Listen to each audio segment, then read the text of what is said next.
Hello and welcome to another episode of Leaders of Transformation. Today we're going to talk about sales, but not just selling in the old traditional way. This is actually going to be a very contemporary, relevant conversation. We have Amy Franko. She is the author of the new book, The Modern Seller. And so we're going to talk about current strategies and the skills behind the skill of sales. And I'm really excited to have her here on the Leaders of Transformation. Welcome, Amy. Thank you for having me. I'm excited to be here. It's great to have you. Let me share a little bit more about you to our listeners so we get a little bit more background. I'll brag on you a little bit, and then Cool. we can go from there. Amy is a sales leader, and she built a successful B2B sales career in global technology companies like IBM and Lenovo. And then she pivoted to entrepreneurship. And that was in 2007, launching a training firm. And interesting that she did it in 2007. So that was a timely, interesting time to start a business, I'm sure, and we'll talk about that.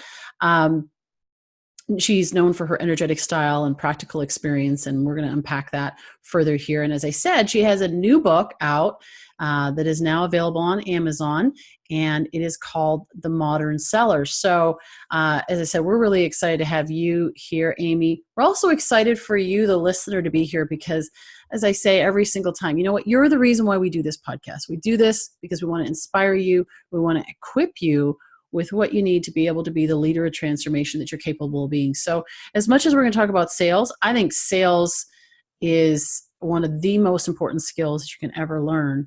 But sales also relates to leadership and so many other things. And so we're going to talk about that.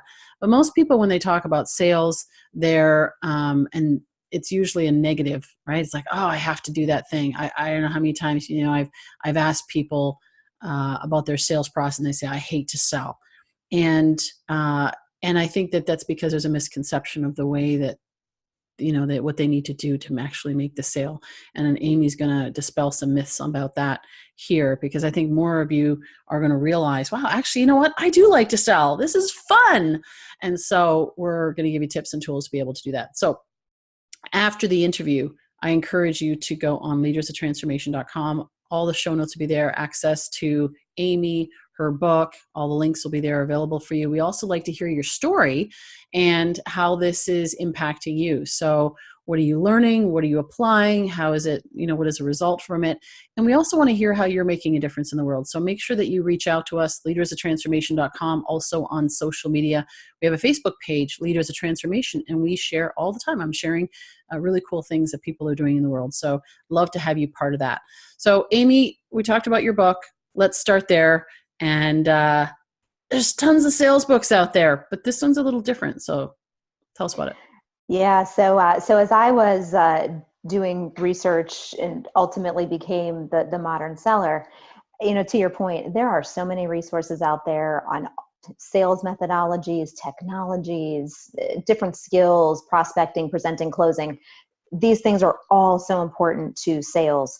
But one of the things I started to notice, and this was in my own research, this was looking at other thought leadership in my client work, I started to notice some trends or some skills behind the skills that I was seeing emerging as really being critical to build, in addition to the everyday selling activities that we need to be successful. So the book unpacks 5 of those next generation dimensions, I call them, because it's kind of this combination of mindsets and skills and the tools that are available to us or that we need to build to be successful. So there are 5, and the book unpacks those 5.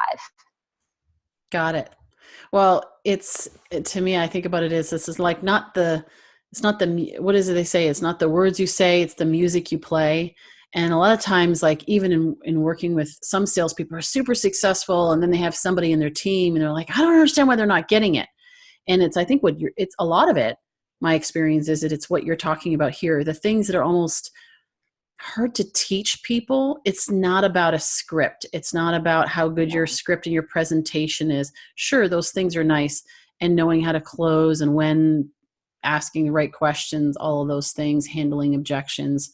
But it's so much more than that which makes the difference between somebody who's an average or struggling salesperson and or entrepreneur and or leader, because leaders, by the way, y'all sell, whether you know it or not, you're That's selling right. somebody on a vision.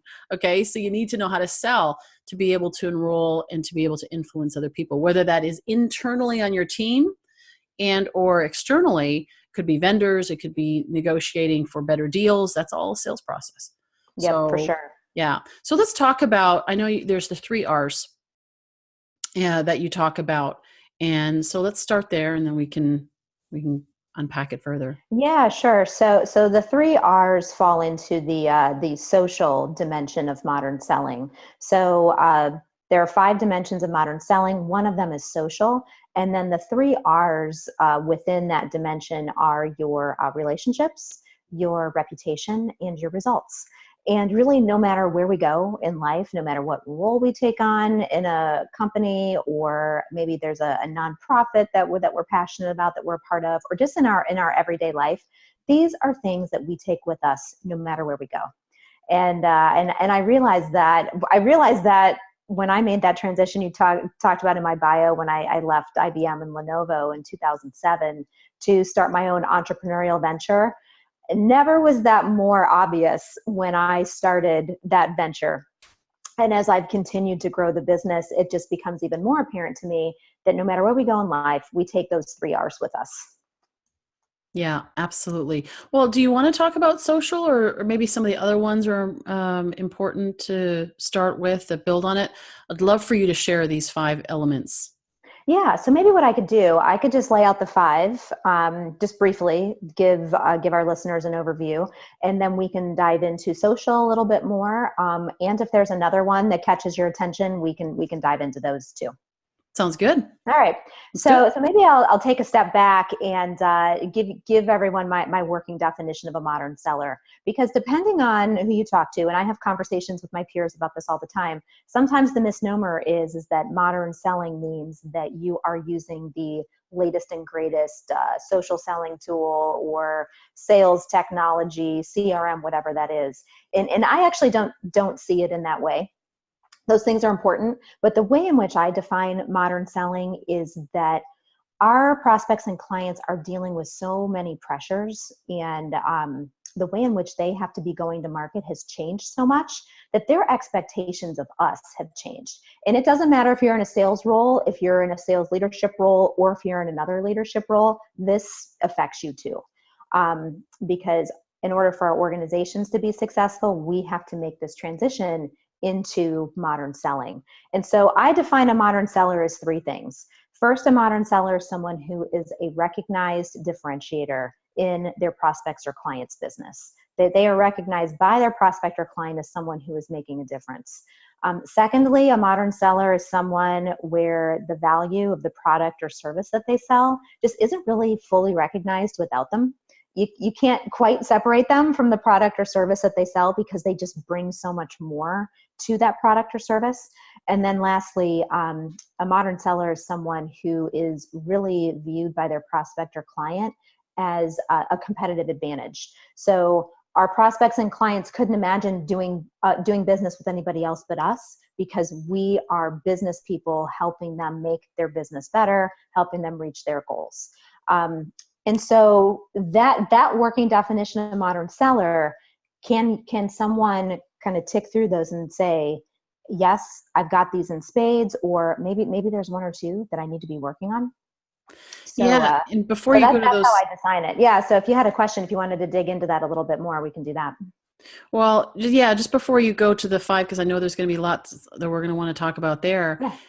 With that, what's interesting, what you said is that you are so integrally intertwined with the product, right? That like you mentioned that number 2.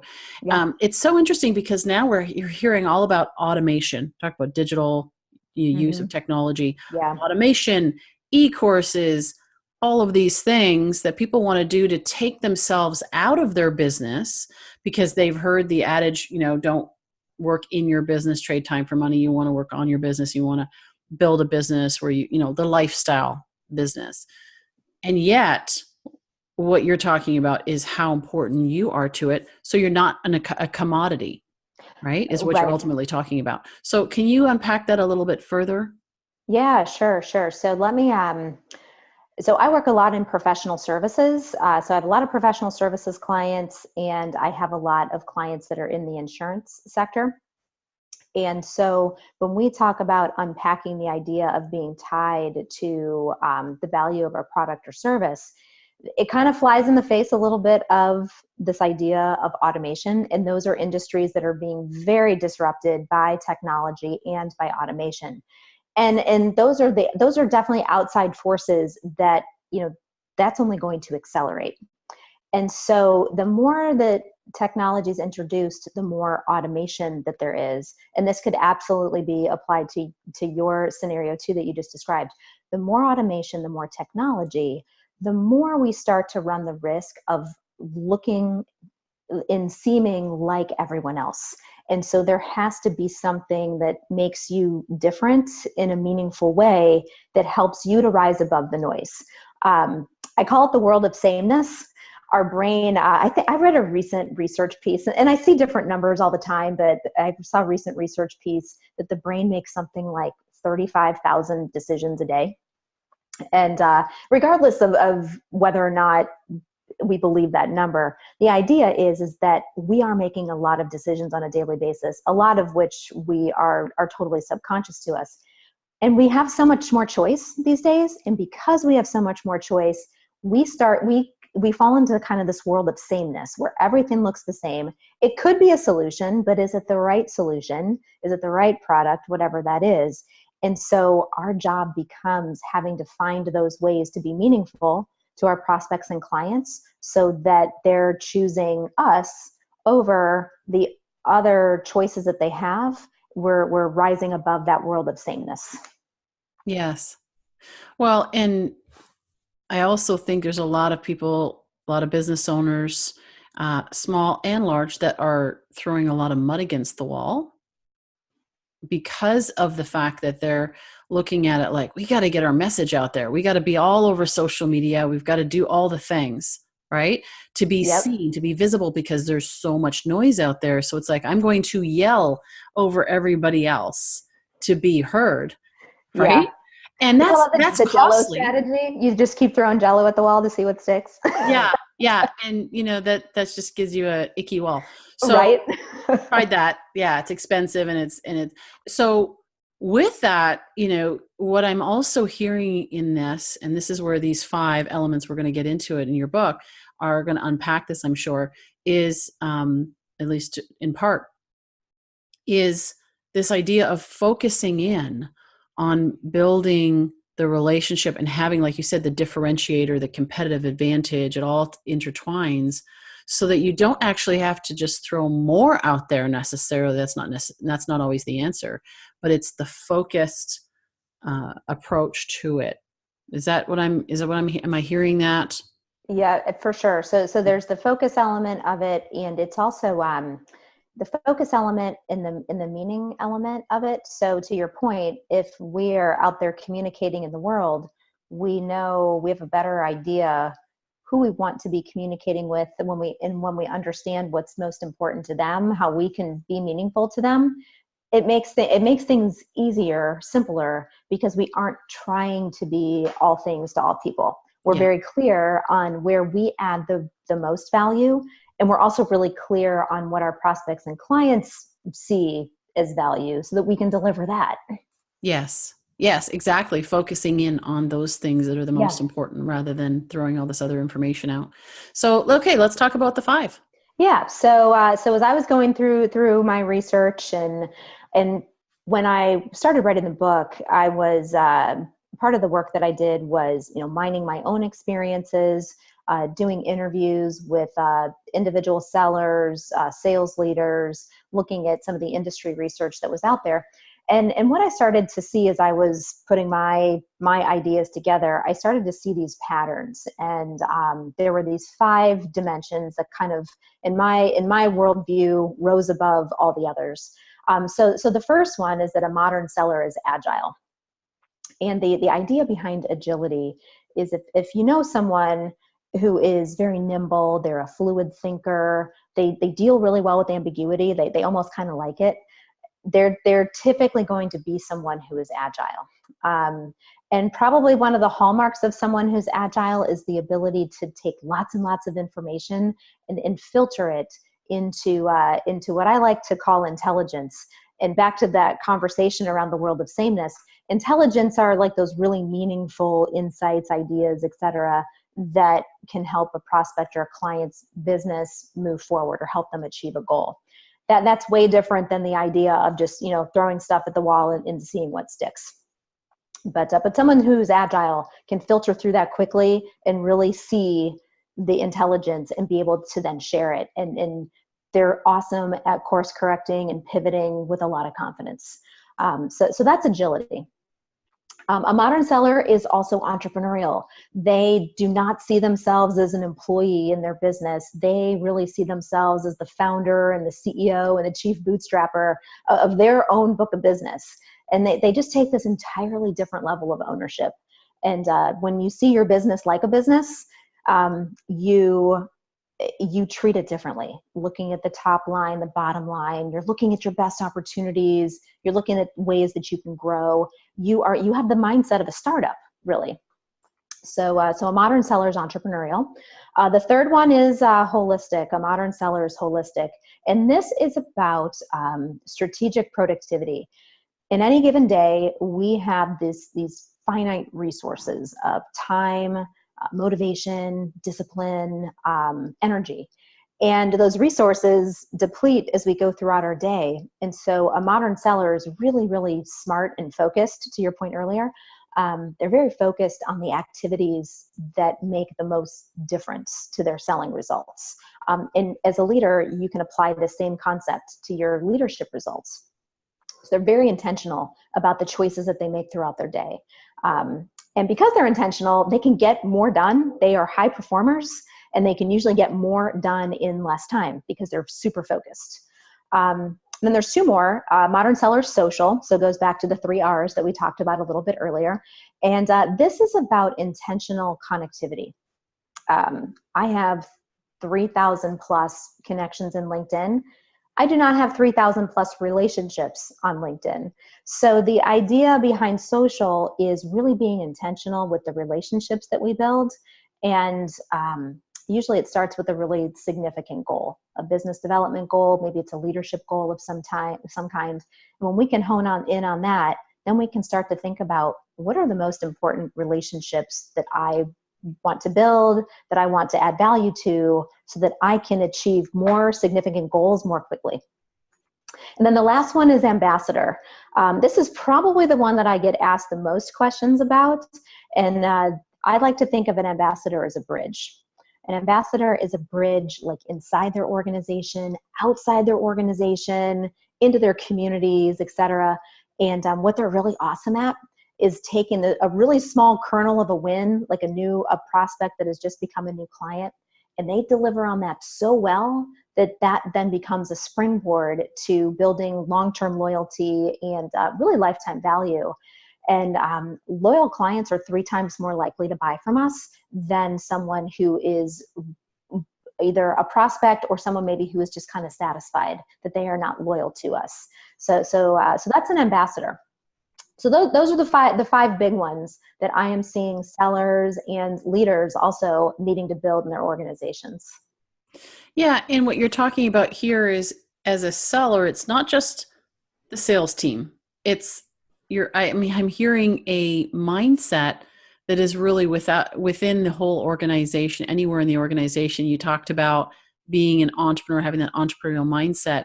I grew up in an entrepreneurial family, and so that was a natural go-to for me. And I remember working with a group of lawyers a number of years ago, and I don't know why, I just treated it like it was my own, and I did really well. And that's just like, to your point, did really well with it because I actually treated like those were my clients, although I knew they weren't. But I treated them like that. Yeah. And you treat them differently. It's like you treat a rental car. A lot of people treat rental cars different than they do cars that they own. And coming back to something that you said about the mindset piece, and mindset is absolutely part of this. But one of the myths I'd like to bust, if I could, is that this is only mindset. There are specific things that you can do to build these capabilities in yourself or in your team, in your organization. These aren't just mindsets. There are specific capabilities that can be built. And sometimes you got to work on the capabilities before the mindset actually sets in. Yeah, Sometimes you got to reverse engineer it a little bit and actually take the action, and then that starts to build the mindset.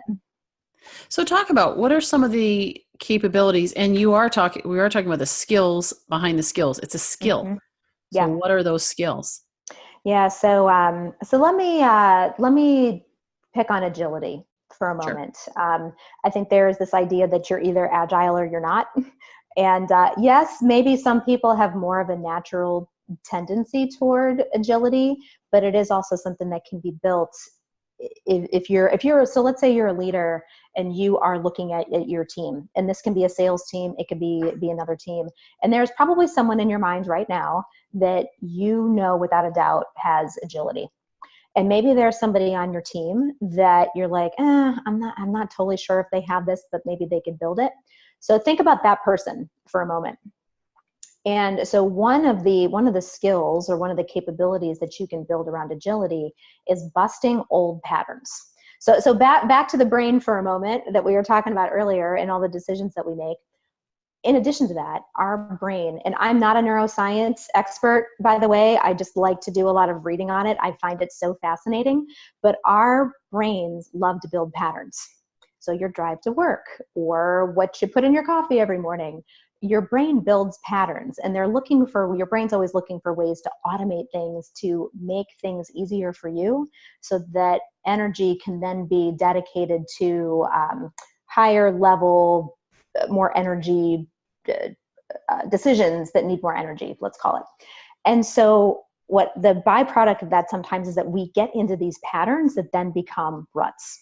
So if I use a sales example, I'll use myself as an example. As I was doing this research and kind of thinking about my own patterns, I had fallen into an outdated pattern around prospecting. It was something that I've been good at. I have built a book of business over the last 12 years, but I had started to fall into a pattern where I wasn't as successful as I used to be. And I had to become aware of that and understand that I wasn't as successful. And then what I needed to do was I needed to look at my routines. And what was it that I was doing that maybe was successful at one point in time, but stopped being successful? And so for me, the pattern that I needed to adjust was my home office routine. So I'm talking to you from my home office right now, but prospecting from my home office was starting to become a liability. I was doing anything but prospecting. I was finding all kinds of things to do other than that. And so I had to adjust my routine, and I had to find a different environment to work from. So I have a co-working space in addition to my home office, and I will go in there and I will use my prospecting blocks and start building, working from those blocks. So the idea is we all have these patterns. We can bust these patterns by looking at the routines that we have going on in a day-to-day basis. And just as a side note, if you're really interested in learning more about this, I highly recommend the book, The Power of Habit from Charles Duhigg. He gets into more of the neuroscience behind how we build habits and how we can bust some of those routines. That is great. And I think that, as much as you mentioned ambassador is the one that people ask you the most about, I think agility is essential. If you don't have that, a lot of the other ones aren't going to work because you're going to have certain ruts that you're in. Totally. And if you follow the Center for Creative Leadership at all, and some of the research that they do, learning agility is what they call it. And there are different kinds of agility that they classify, but in their research, learning agility is something that has really only come on the radar, let's call it in the last 10 years, maybe. When you look at, they do a lot of research on the top skills that organizations need to build. And those skills have really evolved over the last 10 or 20 years. And really just recently, learning agility is one of the top 5 that organizations need to build, whether you're a selling organization or you're looking at it more broadly? Well, change used to happen over like a 50-year period of time. And then it was, shorter and shorter and shorter. And they said, oh, the amount of, I'm going to probably mess up these statistics, but, the information doubles every 50 years. And then it's like every 5 years. And then and now there's so many changes. There's so much. That's why I think we have the highest rate of anxiety and uncertainty and stress that people have because of this. Mm-hmm. I've got a pattern. Like I'm in my lane. I'm in my rut, although they wouldn't call it that. This is what I was going to do for the rest of my life, or this is the way I was going to do it. I figured it out. It's interesting. Paul Pilzer, I've referenced him a couple of times. He was the youngest vice president at Citibank at the age of 26. Okay. And went on to do many other things. But, people asked him and said, how did you become a vice president at 26 years old? Wharton Business School, all this, whatever. But even so, right? I mean, there's time that it takes to develop. And he said, every time I would get a new position, I would learn everything, right? Figure it out. But as soon as I understood it, as soon as I had a handle on it, I moved on to the next. I never stayed in that place, which is what most people do, right? They want to figure things out, like with your prospecting. I want to figure out my routine, and then I want to put it on cruise and roll with it. Unfortunately, we're not in a market that we can do that anymore. Yep. And so that's such an interesting story, because it's someone who is able to learn. Part of agility is continuous learning.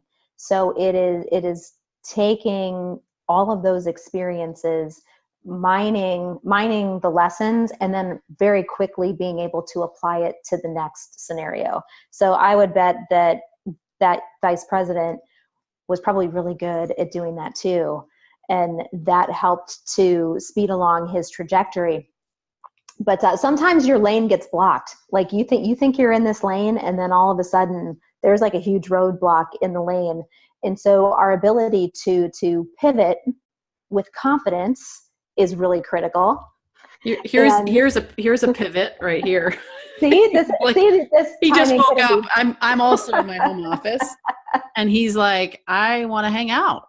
That timing couldn't be better. And you can't see this door on the other side of me, but my dog has been looking at me, wanting to get in here so badly. Yeah, he was sleeping, so I didn't think much of it. And that's all right. But absolutely. Conversation. Yeah, absolutely. I mean, he would have that ability to do that, and actually went on to do many other things and to demonstrate those. But what's good about what you said there is that it can be taught. Some people, it's like, oh, they're just natural, they're naturally flexible or agile. Right. But to encourage people to saying, yeah, you can actually learn these skills. Now, I would love to talk about the social, which I jumped in kind of like a little bit too soon with the 3 R's, but I was quite interested in you sharing those, because I think that's so key, right? The relationships, your results, and your reputation. So talk about the social, unpack that a little bit further, Sure. Some of the elements to it, because I think, that's where there's some misconceptions as to how to do it. How do you create strategic relationships that are effective and not crossing the line of over leveraging? Yeah, no, I get where you're going with that. And so the first thing I'll share is that this book does not have a lot about technology in it. Other than I'm so disappointed. Maybe the next book. other than talking about some of the trends that are really affecting prospects and clients, I very purposefully stayed away from a total technology conversation, because if you and I were having this conversation 6 months from now, technology could look entirely different. So sometimes when we think about social, we tend to think about social selling via technology. So I take a little bit of a different approach with the idea behind social. Yeah. So I think of social as The principles. You're talking yeah, principles versus these are practices. principles. Practices are going to change. Methods are going to change constantly. Yep. But we're talking about principles here. Yeah. That's a good way. That's a really good way to describe it. So it's a social principle. And then there are some practices that have worked well for me that I've built over time. So the idea behind social is intentional connectivity. I think we live in this very uber connected world, and we kind of simultaneously feel like we are instantly connected, one connection away from someone, but at the same time kind of feeling more disconnected than ever. It's sort of this oxymoron thing going on. But the idea behind social is intentional connectivity, and sellers and leaders who really get this, they really believe in the value of social capital. And social capital is not going to be something you'll ever see on a P&L. It's not a financial asset, not a physical asset, whatever. But people who really get this, they know that the value of their networks and their relationships directly impact their selling results. And it also, I think even deeper than that, helps impact their ability to accomplish significant, impactful things in their lifetime. And so that's kind of the underpinning behind social. And so I've built a couple frameworks for myself. When I made the pivot from like my B2B selling world at IBM and Lenovo to what I think about as more entrepreneurial selling when I started my business, that became so obvious to me that I just didn't have the relationships that I needed. I was great at building relationships with my clients and with my prospects, great at building internal relationships when I was at IBM. But what I realized is that I had a lot of expanding to do. I had lived in kind of this narrow lane, and I had some expanding to do if I was going to ultimately be successful as a business owner. So I have a 4-part framework that I've put together that I like to think of when it comes to building relationships. And we can dig into any of these 4. They are mindset, goals, your network, ecosystems, and your habits. And like the capabilities versus mindset, sometimes you got to build the capabilities, and you got to trust in building the capabilities in order to build the mindset over the long haul. Yeah, makes sense. Yeah. So in those 4, which do you think is the most important? What would be the best place to start if somebody's listening? So I want to make sure we're giving them practical, like what are the capabilities that they need to develop? Where would they begin with that to be able to build that social framework? Yeah. So to answer that question, where I would start is with the goals piece. So if you're in a selling role or a leadership role, whatever that looks like for you, what is a significant goal that you would like to accomplish in the next 1 to 2 years? So we could tie this into a conversation around the book, because that was one of my really significant goals, and it took me about 2 years to accomplish that. So start by thinking what a significant business development or leadership goal is for you over the next year or 2. And when you can really hone in on what that is and why it matters, why is it significant to you or significant to your organization? When you can hone in on that, then you can start to take a look at, all right, it's a big world out there. What are the network ecosystems that I need to be building in order to help me accomplish that goal? What do I need? What do I need to build? Who do I need to build relationships with? How do I add value to those relationships so that it's mutually valuable and it helps me to reach what my significant goal is that I want to reach? So to be really tactical, that's where I would start if I was having a conversation with somebody on how to apply that framework. Well, I love that, because what you just pointed out is something that very few people without the experience and knowledge do. They don't do that. So if you have a goal, I'm going to write a book. So most people will, focus on the writing of the book. I need a publisher. I need a cover. What is it going to look like? And forget, and I've seen this, I'm sure you've seen this many times, people that we know that have books, and they put their book out and they're like, ta-da, and then, it is. and then, right. And then go buy Yeah. my book. And then, they don't sell very many copies because they haven't built the ecosystem. Yep.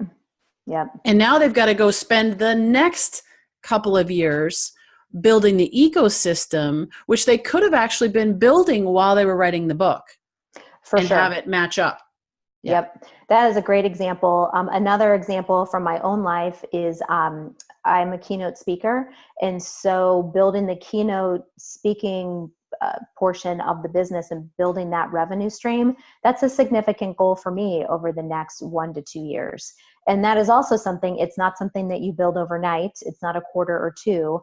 That's a long-term goal. And so when I think about some of the network ecosystems that I need to be building, that could be things like my network ecosystems could be my current clients and my prospects. It could be industry associations. It could be mentors. It could be coaches. It could be meeting planners. There are different ecosystems of people, and sometimes they overlap one another. But it starts to get me thinking about where do I need to build these relationships, and then it's not about me necessarily asking for something, and it gets to that leverage piece, and we can touch on that. It's not necessarily about me asking for something at that point in time. It's me figuring out, all right, how can I add value to these types of people in these ecosystems, and what could be some important relationships to build so that it's beneficial for them and it's also beneficial for me. It's a two-way street. And that comes back to mindset as well, the mindset of generosity and intent. And just certain things that people who are great at building relationships, they have a few mindsets that they adopt and they practice every day, and those are a couple of them. But yeah, that's just another example of where you could take something significant and then start to figure out, okay, where do I need to dive in and build these relationships? Yeah. Yeah. And what you were talking about there is building what I call like that relational bank account. So Yes, love rather it. than wanting to make a withdrawal, LinkedIn is classic for that right now. I don't know about you, but I get so many people that want to connect with me. And then, okay, so I look at their profile. They seem like they're an interesting person, whatever they do, there's some relevance there. And we've got a lot of mutual connections, whatever. And then I get this email, which is crafted to look personal, but it's a copy and Yeah, paste it's kind of not. thing. Yeah. And it's, hi, how are you? How can I help you? Here's my ba ba ba, right? So now they throw in the, how can I help you? Would you like this? And I'm like, well, hang on a moment, right? It's like in the dating world, you would, some might, I don't know, you probably get some hits at some point. Like it's a law of no averages and numbers, sure. A blind But squirrel finds a nut every once in a while. okay, not the best approach though, Right. to go straight in with, hey, you want to come back with home, come to my place, like back up for a moment. Let's start off with, hi, how are you? Who are you? Let me get to know you a little bit, and to your point about service is what can you do for them? I just recently interviewed somebody who was a protege, the last protege of Jim Rohn. And he also worked with Zig Ziglar. He's a keynote speaker, and he's been doing it for 30 years. And one of the things that he said is that most people, when they meet somebody like that, they're like, how can you help me? I want to be a famous speaker. I want to be a world-class speaker. How can you help me? And he said, it's the absolute opposite question that you need to be asking is he said, I did that. I said, I want to be a world-class speaker. How can I help you? And as a result of that, it was actually John Maxwell that he started working with and was doing some copywriting for him. And one thing led to the other, but it was actually service first. And so, yeah, and that's what I was referring to when I was talking about that leverage, because some people were like, hey, just get a whole bunch of people on LinkedIn. And then Oh, yeah. that's not what you're talking about here. I probably get those same kind of messages. I bet you I get at least one a week, maybe more of those kinds of messages. And I've started to become a lot more, this might be another conversation for another day, but I've started to become a lot more selective on the invitations that I do accept on LinkedIn. I like to get a personal note. And if someone starts to have some of that, I think of it as kind of spammy behavior, I will, at a minimum, I'll ignore it, but then I might even disconnect. Because I have that happen a lot too. And that is the exact opposite, in my opinion, of the way that the social dimension works and the way in which we build really strong long-term relationships. On that leverage piece, I have a very similar line of thinking where you think about the healthy account balance. And this is where really making some intentional decisions about the types or the network ecosystems that you want to be building and the people that you want to be building relationships with, because it takes time to establish those relationships, to do things that are mutually valuable, and then be able to make an ask or leverage. And I think of making an ask is really trying to balance that against how much value have I put into the relationship? Have I earned the right to ask for something that I might need? And if I haven't, then I might need to rethink of the level of value that I'm putting into the relationship.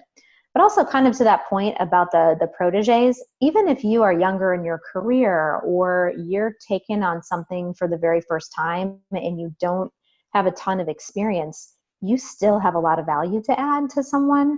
And I wouldn't let that stop you. If you're building a new relationship in a new ecosystem, you do have something of value. It's just finding out what's important to that other person.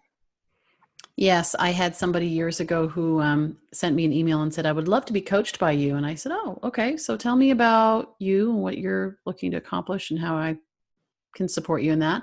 Yeah. Anyway, long story short, she got back to me and she was like, oh, no, I thought you were going to coach me for free for the opportunity to get the experience.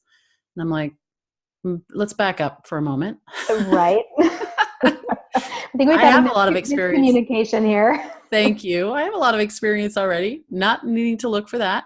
But it's actually coming at it with a withdrawal right off the bat. And Yeah. rather than, she could have easily, because she was getting, she was new, and she could have easily said, what can I do to help you? And I'd be like, oh, well, that's a different conversation, right? And then as a result of that, get the mentorship that she was actually looking for through that relationship. So practically speaking, Yeah. how do you build that relational bank account? So, you want to be a keynote. Let's take the keynote speaker or the author, whichever one you want to pick. Yeah. And you've got to build this ecosystem. People are listening, and it's like the obvious in the beginning. It's like, some people think things are obvious, right? And it's like, oh, this is the way it is, but it's not. It's not obvious. If you've never learned that, they may not be aware of some of these things that you just know naturally. Sure.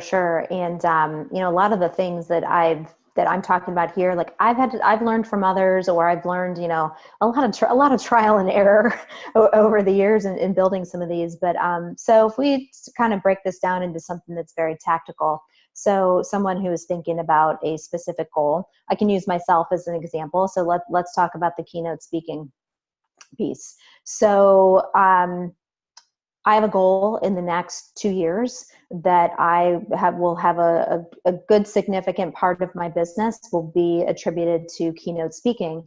And then that will also hopefully lead to other opportunities with clients, consulting, engagements, et cetera. So part of that goal is looking at it from more than one angle and understanding where that goal might dovetail into other things that are important to you. But once I figured that out, then I'm looking at, okay, where are the relationships that I need to be building? So if I were to get really tactical about this, let me pick on two of them. So two of the network ecosystems that I might need to build are with meeting planners, and maybe with other speakers who maybe are a few steps ahead of the curve. So those are two ecosystems, and they are probably ecosystems that also overlap, because someone who is an experienced speaker, maybe a few steps ahead of me, they are probably going to have some of those meeting planner relationships, and they're going to also really understand the business and be able to guide me. So where I would begin is with those couple of ecosystems, and I would look through my network, whether that is, I usually use LinkedIn, so I'll use that as an example. I'm going to start to comb through my network and maybe identify 2 or 3 meeting planners, 2 or 3 other speakers that I might want to build relationships with. And then I'm going to put together a plan on how I want to reach out to them. First, I'm going to look for common connections. If I know someone who can introduce me, that's where I look first. I look for a common connection with someone who already trusts me and knows me, that would be willing to use a little bit of their social capital to make an introduction. So that's an example of one ask. So that's where I would begin. And then once I got some of those conversations going, I would start to think about in advance, what might I have to offer them, my network, any of my expertise, any of my ideas that could be helpful to them and show that I have generosity and meaningful intent in building this relationship. And also knowing that some of these things might not pan out, and that's okay.